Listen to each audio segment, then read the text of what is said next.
Assalamualaikum warahmatullahi wabarakatuh. Alhamdulillahirabbil alamin wa bihi nasta'in wa ala umuri dunya waddin wassalatu wassalamu ala asyrofil anbiya'i wal mursalin sayyidina wa maulana Muhammadin.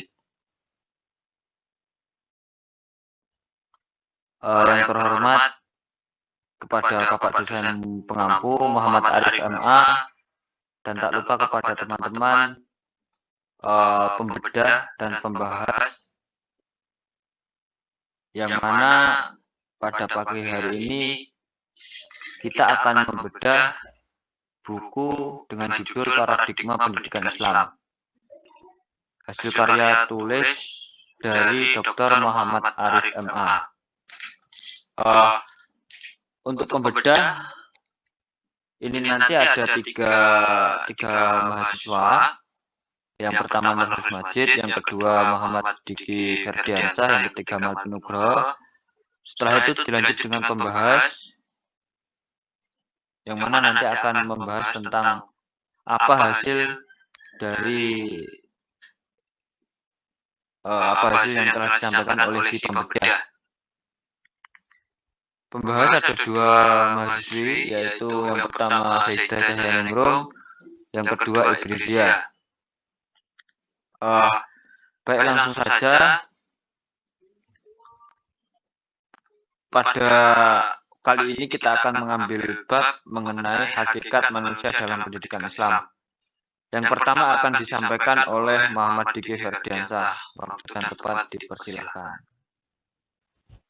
Baik, terima kasih untuk Mas Majid telah memberikan waktu dan tempat untuk saya menyampaikan bab 4 ya tentang hakikat manusia dalam pendidikan Islam dan tanda kutip kajian ontologi pendidikan Islam. Nanti kita akan membahas lebih banyak pembahasan dalam hal kedepannya ya. Sebentar, tapi di sini saya akan menyampaikan untuk poin yang pertama, yakni manusia dan pendidikan Islam. Saya sebagai pembedah ingin membedah dulu bab ini dalam inti babnya, yakni manusia dan pendidikan Islam. Manusia dan pendidikan Islam itu sangat terkait dalam dunia Islam. Manusia adalah faktor terpenting dalam kehidupan, dan hal itu akan menimbulkan banyak ilmu, menimbulkan banyak hal dan keterangan-keterangan yang lain serta wawasan dan pengetahuan yang lain yang akan disampaikan oleh Mbak Ibrizia. Untuk poin pertama, poin yang A, manusia dan pendidikan Islam. Monggo saya sebagai pembedah mempersilahkan kepada pembahas yang membahas bagian yang pertama, yang poin A tentang manusia dan pendidikan Islam. Dipersilakan untuk Mbak Ibrizia.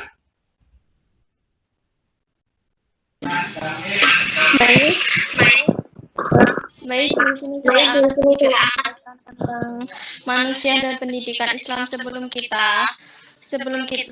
saya akan menjelaskan, mungkin saya akan sedikit membacakan ayat yang menerangkan tentang khalifah. Surah Al-Baqarah ayat 30. Bismillahirrahmanirrahim. Wa idh qala rabbuka lil malaikati inni ja'ilun fil ardi khalifah qalu ataj'alu fiha man yufsidu fiha wa yasfiku ad-dima'a wa nahnu nusabbihu bihamdika wa nuqaddisu lak qala inni a'lamu ma la ta'lamun. Yang artinya, ingatlah ketika Tuhanmu berfirman kepada para malaikat, sesungguhnya aku hendak menjadikan seorang khalifah di muka bumi. Mereka berkata, mengapa engkau hendak menjadikan khalifah di bumi itu orang yang akan membuat kerusakan padanya dan menumpah darah? Padahal kami senantiasa bertasbih dengan memuji engkau dan mensucikan engkau. Tuhan berfirman, sesungguhnya aku mengetahui apa yang tidak kamu ketahui. Jadi maksud dari ayat di sini adalah manusia manusia di sini mengemban tugas-tugas yaitu pemimpin. Manusia diberi status sebagai khalifah Allah di muka bumi. Khalifah berarti kuasa mereka yang mempunyai kekuasaan atau wakil Allah di muka bumi. Sebagai khalifah Allah di bumi, manusia dipersiapi dengan potensi yang membolehkan memikul tanggung jawab yang besar itu atau lebih dengan istilah fitrah. Namun seseorang untuk mengubah hal perilaku atau mengemban tugas itu kan butuh sebuah proses ya, karena perubahan perilaku tidak bisa dilakukan dengan cepat. Terus perubahan perilaku di sini memerlukan waktu yang cukup lama, sehingga perilaku adalah aktivitas yang ada pada diri individu atau organisme itu tidak dengan sendirinya. Jadi kayak perilaku itu sebenarnya timbul dalam diri sendiri, tetapi itu harus butuh proses. Tetapi sebagai akibat dari stimulus yang diterima oleh organisme yang bersangkutan, baik stimulus eksternal maupun stimulus internal. Penjelasan saya di sini dikutip dari tulisan Bapak Dr. Muhammad Arif dengan judul Jurnal Studi Islam dalam Dinamika Global, Kediri Setahun 17. Kemudian ruang hidup manusia ini kan tidak saja terbatas ya, itu kan luas lah. Dan ruang lingkup ini kan dilahirkan secara besar, kemudian tetapi juga di tempat dan waktu lain, sehingga seseorang membutuhkan sebuah proses untuk memperbaiki diri. Jadi setiap perilaku itu harus berproses, dan perilaku ini cukup memakan waktu yang lama. Tidak semua orang itu untuk mengubah perilaku itu harus cepat, tetapi harus dengan pelan-pelan. Nah, pernyataan saya seperti ini dikutip dari jurnal Dr. Muhammad Arif yang judulnya Generasi Milenial dalam Internalisasi Karakter Nusantara IAIN Kediri pada tahun 2021. Kemudian ajaran Islam sebagai suatu konsep ajaran yang diyakini memiliki nilai-nilai kebenaran, kemudian kebenaran oleh kaum muslimin, terus keyakinan yang mendorong kaum muslimin untuk menjadikan sumber ajaran Islam yang termuat dalam Al-Quran dan hadis, dengan tujuan untuk mewujudkan suatu tatanan kehidupan yang islami. Dengan demikian, sistem pendidikan Islam sebagai bagian dari tatanan kehidupan yang dicipta-ciptakan, yang hakikatnya tidak mungkin terlepas dari keterkaitan dengan ajaran Islam itu sendiri. Kemudian dalam hal pendidikan, manusia ini membutuhkan pengajar atau guru untuk menuntut peserta didik untuk menjalani kehidupan agar manusia menjadi lebih baik lagi. Jika dikaitkan dengan status manusia adalah khalifah, maka dalam pendidikan Islam di sini adalah bisa disebut dengan guru ataupun kiai ataupun bunyai. Pernyataan saya ini dikutip dari penjelasan Bapak Dr. Muhammad Arif dengan judul Teknologi Pendidikan STAIN Kediri pada tahun 2010. Kemudian pengaruh seorang guru ataupun kiai ataupun bunyai akan menjadi semakin besar apabila guru atau kiai berafiliasi dengan sebuah tarekat. Bagi mereka yang ingin belajar kepadanya, tarekat tidak menghubungkan dengan kiai dalam jaringan yang luas, tetapi juga melahirkan pengikut yang sangat taat dan setia. Contohnya mungkin di dalam dunia pondok pesantren merupakan salah satu pendidikan Islam di Indonesia yang bersifat tradisional untuk mendalami ilmu agama Islam dan mengamalkan sebagai pedoman hidup keseharian, dan biasanya disebut dengan tafaqquh fiddin, dengan menekankan pentingnya moral dalam hidup masyarakat. Jadi di sini pendidikan Islam menurut pendidikan Islam di sini maksud dari khalifah sendiri itu orang yang memimpin dalam sebuah tempat ataupun lembaga. Jika maka yang disebut adalah seorang guru. Maka tugas dari seorang guru adalah untuk mengajarkan mereka tentang arti moral, terus nilai kepada siswa-siswinya ataupun santri-santriwatinya. Kemudian tugas dari guru atau dalam pendidikan Islam di sini bukan hanya tentang moral ataupun nilai yang mereka ajarkan, tetapi juga tentang nilai akidah yang mana tercantum dalam Al-Quran dan hadis. Pernyataan saya di sini mengutip dalam tulisan Dr. Muhammad Arif dengan judul Social Behavior di Pesantren Salaf, Jurnal Asketik volume 1 nomor 1 pada bulan Juli tahun 2017. Kemudian oleh karena itu sebelum guru ataupun kiai menyampaikan materi ataupun berdakwah kepada santri-santriwati, seharusnya seorang guru ataupun kiai itu harus menata diri sendiri sebelum beliau menyampaikan isi materi atau berdakwah kepada murid-muridnya. Sehingga kan kebanyakan itu kan di sekarang di dunia maya modernisasi, kebanyakan kan mereka banyak yang kayak berdakwah saja, tetapi mereka mereka itu tidak introspeksi diri, apakah mereka sudah benar dengan pernyataan tersebut, apakah layak untuk disampaikan kepada halayak umum ataupun muridnya. Jadi pertama yang harus didakwai itu bukan orang lain, tetapi harus diri sendiri dulu. Apakah kita sepantas dengan ucapan yang kita sampaikan kepada orang lain? Apakah kita sudah melaksanakan dengan pernyataan ungkapan kita? Jadi seperti itu. Tujuan kutipan saya ini bersumber dari tulisan Dr. Muhammad Arif dengan judul Implementasi Dakwah Rasulullah dalam Era Milenial, Asketik Agama dan Sosial volume 4 nomor 1 pada tahun 2020. Oke, saya akan sedikit melanjutkan lagi dengan penjelasan saya.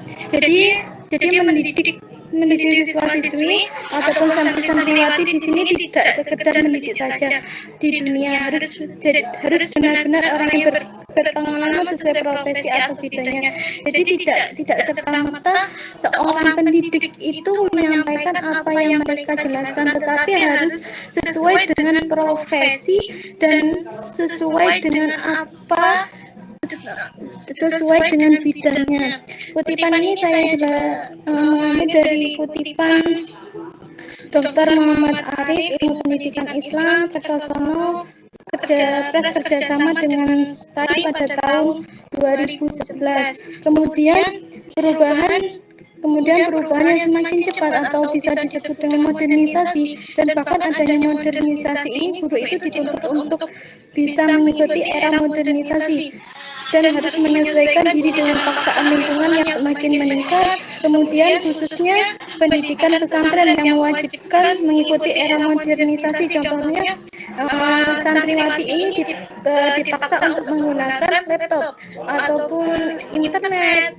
Jadi kalau masa dulu kan pesantren kan ketinggalan zaman, tetapi untuk modernisasi sekarang pada era sekarang santriwati itu pesantren itu harus dituntut dengan modernisasi dengan perkembangan zaman. Kutipan ini saya ambil dari penjelasan Bapak Dr. Muhammad Arif dengan judul Ordensitas Pesantren dalam Inovasi Pendidikan yang terdiri pada tahun 2019.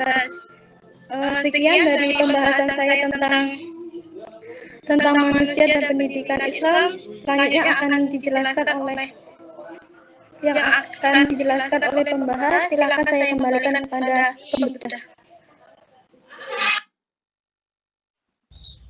Baik, terima kasih dari Mbak Grizia tentang pembahasan poin yang A tadi,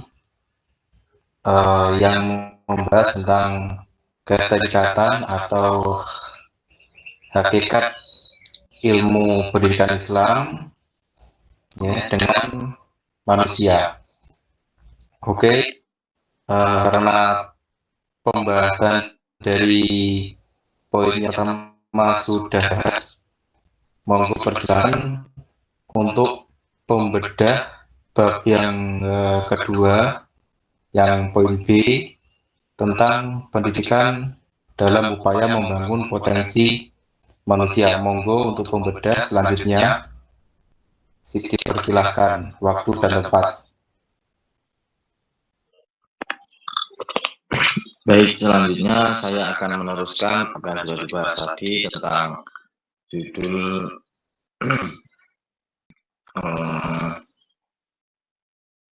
hakikat manusia dalam pendidikan Islam dengan kajian ontologi pendidikan Islam.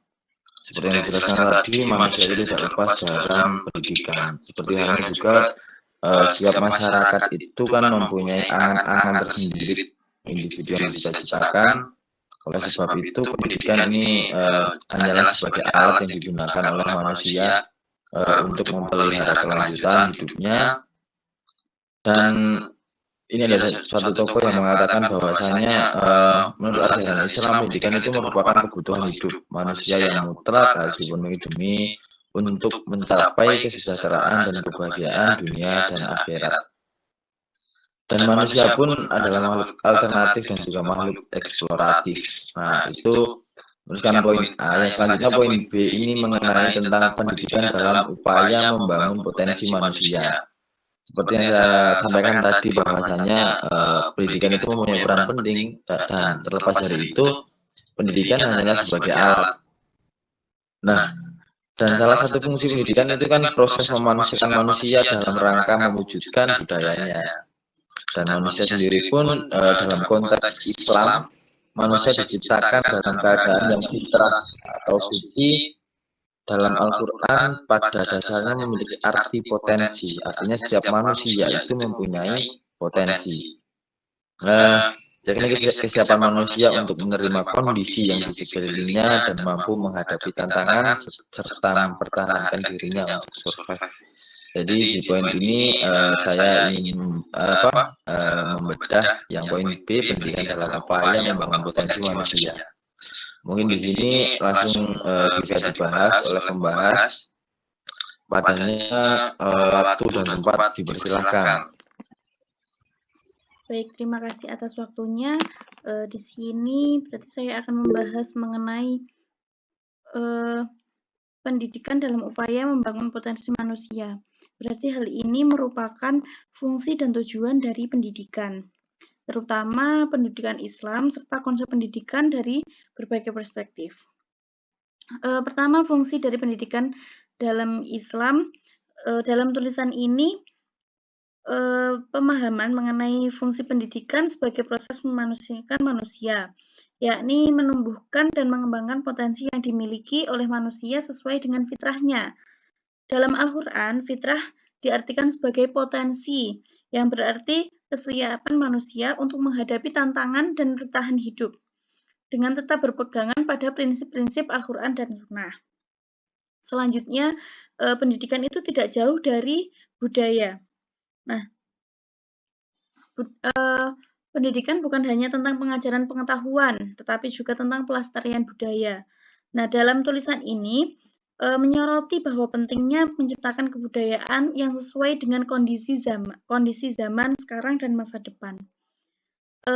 Dijelaskan di sini bahwa meskipun Jepang itu tidak beragama Islam, bukan negara yang beragama Islam, tapi Jepang ini dijadikan contoh karena Jepang ini adalah negara yang sangat mengutamakan pendidikan sebagai alat untuk mencapai kemajuannya. Hal ini menunjukkan bahwa pentingnya pendidikan dalam membentuk suatu bangsa yang maju. Lalu ada peran pendidikan dalam pembentukan sumber daya manusia.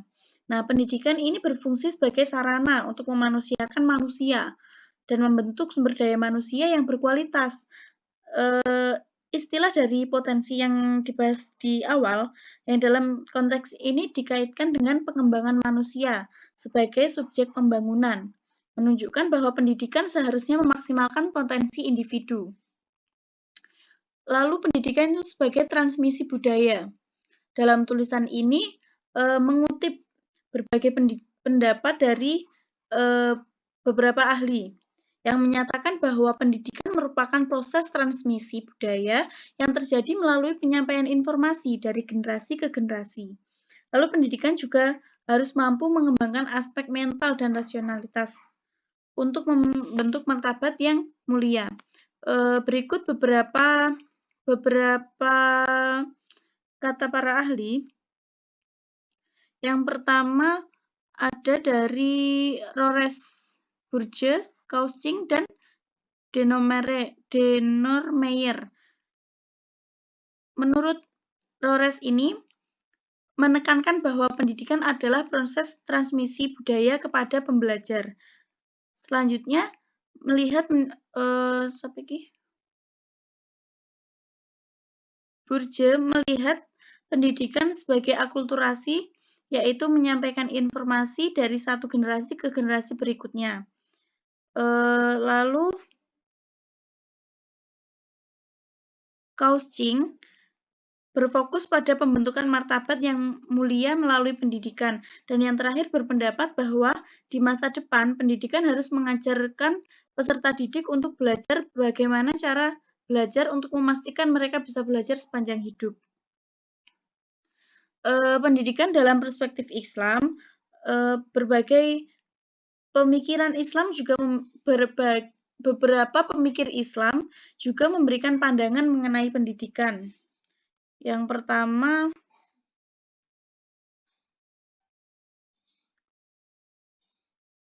dari Abdurrahman Salih Abdullah berpendapat bahwa pendidikan harus mengembangkan 3 komponen utama dalam fitrah manusia. Yang pertama, ragawi atau fisik, akal atau intelektual, dan spiritual. Lalu, ketiga aspek ini harus dikembangkan secara seimbang untuk membentuk pribadi yang berkualitas sebagai khalifah atau pemimpin di muka bumi. Yang kedua ada Fazlur Rahman. Beliau melihat pendidikan Islam sebagai upaya intelektualisme, yaitu penafsiran yang tepat terhadap ajaran Al-Quran. Dan yang terakhir ada Bilgrami dan Ashraf, yang mengusulkan pendidikan terpadu yang mencangkup bidang teologis atau nakli dan rasional atau akli, dengan dasar utama adalah tauhid. Lalu di sini ada karakteristik pendidikan. Karakteristik pendidikan Islam.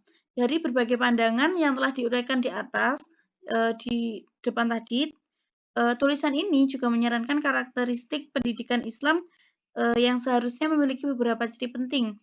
Yang pertama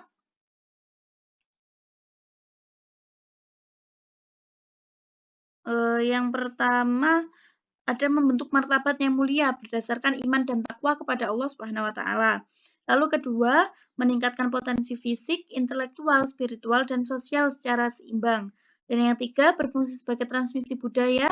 Keempat, melalui proses mental dan intelektual yang memungkinkan pembelajaran sepanjang hidup. Dan yang terakhir, menyelaraskan aspek teologi dan rasionalitas dalam pendidikan.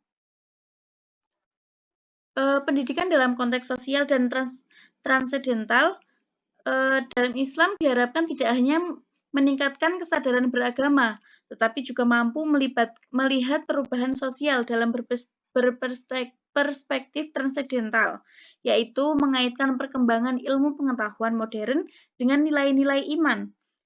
Pendidikan juga berusaha mengembangkan potensi manusia secara menyeluruh, meliputi aspek spiritual, sosial, maupun operasional.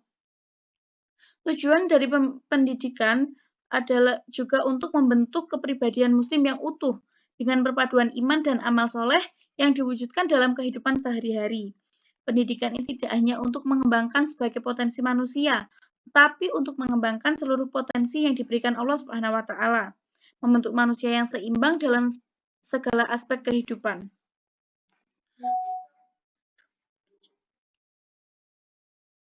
Dan terakhir ada peran pendidikan.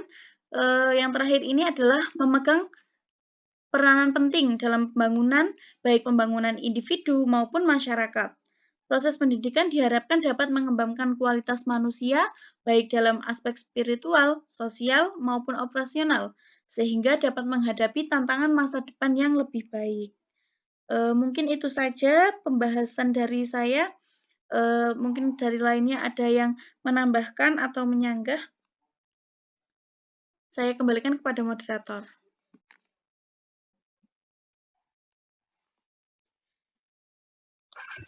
Baik, terima kasih kepada si pembahas dan pembeda. Selanjutnya, apakah ada yang perlu ditambahi atau ada yang perlu disanggah dari beberapa pembahasan yang telah dibahas oleh teman-teman pembahas?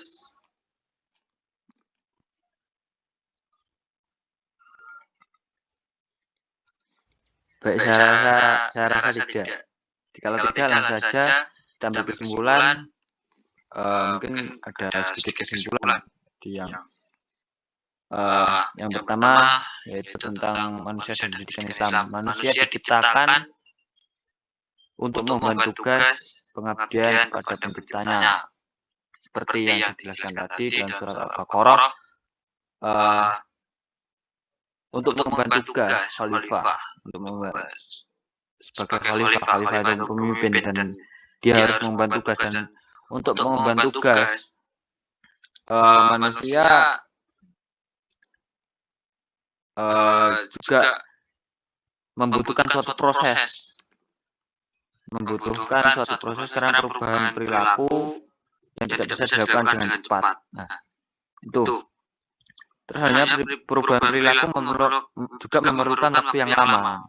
Perilaku adalah aktivitas yang ada pada individu atau organisme yang tidak timbul dengan sendirinya. Terus ruang hidup manusia tidak saja terbatas di mana ia dilahirkan dan dibesarkan, tapi juga di tempat dan waktu lain, sehingga seorang membutuhkan sebuah proses untuk memperbaiki diri. Nah, jadi ruang manusia itu dilahirkan itu tidak hanya untuk dilahirkan dan dibesarkan, akan tetapi untuk upgrading agar tidak stagnan. Terus ajaran Islam sebagai suatu konsep ajaran yang diyakini memiliki nilai kebenaran oleh kaum muslimin. Nah, keyakinan ini mendorong kaum muslimin untuk menjadikan sumber ajaran Islam yang termuat dalam Al-Quran dan hadis sebagai dasar dan tujuan untuk mewujudkan suatu tatanan kehidupan Islami. Demikian sistem pendidikan dengan berbagai dari tatanan kehidupan yang dicita-citakan itu. Dalam hal pendidikan, manusia juga membutuhkan pengajar atau guru, menuntut peserta didik untuk menjalani kehidupan agar manusia menjadi lebih baik lagi. Nah, dalam hal ini tadi si pembahas juga menyampaikan bahwa kita dalam belajar harus juga dalam pengawasan guru itu. Nah, terus pengaruh seorang guru itu sangat besar. Jika guru atau kiai tersebut berafiliasi dengan sebuah tarekat, bagi mereka yang ingin belajar kepadanya, tarekat tidak menghubungkan dengan kiai lainnya dan jaringan yang luas. Oleh karena itu, sebelum guru atau kiai menyampaikan materi atau berdakwah pada orang lain, seharusnya ia menata diri terlebih dahulu, yakni berdakwah kepada dirinya terlebih dahulu. Ya, alangkah baiknya sebelum guru itu menyampaikan apa yang telah dimiliki, alangkah baiknya untuk memantaskan diri. Untuk memantaskan diri bahwa ia harus mencerminkan seorang guru itu. Terus tujuan dari pendidikan ya ini kebahagiaan di dunia dan kebahagiaan di akhirat kelak. Mendidik siswa-siswi tidak sekedar mendidik saja, melainkan harus benar-benar orang berpengalaman suatu profesi. Jadi tidak si pembahas tadi telah menyampaikan tidak sembarang orang yang tidak sembarang orang untuk dijadikan seorang guru itu. Dia harus benar-benar orang yang fak ilmunya itu di dalam keilmuan yang dipelajarinya. Terus perubahannya semakin cepat juga bahkan adanya modernisasi guru dituntut untuk bisa mengikuti era modernisasi dan harus menyesuaikan diri dengan paksaan lingkungan yang semakin meningkat. Nah, di sini dapat diambil kesimpulan tadi bahwa kita cukup banyak sekali membahas tentang yang pertama yaitu tentang manusia sebagai khalifah. Manusia sebagai khalifah di bumi yang mana tidak hanya begitu saja, kita juga memiliki tugas yang banyak. Dan juga untuk kita melakukan tugas yang banyak itu kita juga harus memiliki suatu akhlak, memiliki suatu pendirian yang teguh itu. Dan juga di sini tadi telah dibahas bahwa pendidikan itu sangatlah penting. Pendidikan sangatlah penting untuk digunakan untuk menuju apa yang telah dicita-citakan ketika waktu masih kecil gitu. Tadi sudah dijelaskan banyak oleh si pembahas mengenai karakter pendidikan, terus mengenai peran pendidikan dalam kehidupan itu juga sangat banyak sekali. Ya mungkin cukup sekian dari saya selaku moderator. Kalau tidak ada yang ditambahkan, langsung saja saya tutup. Kurang lebihnya mohon maaf. Assalamualaikum warahmatullahi wabarakatuh. Waalaikumsalam warahmatullahi wabarakatuh.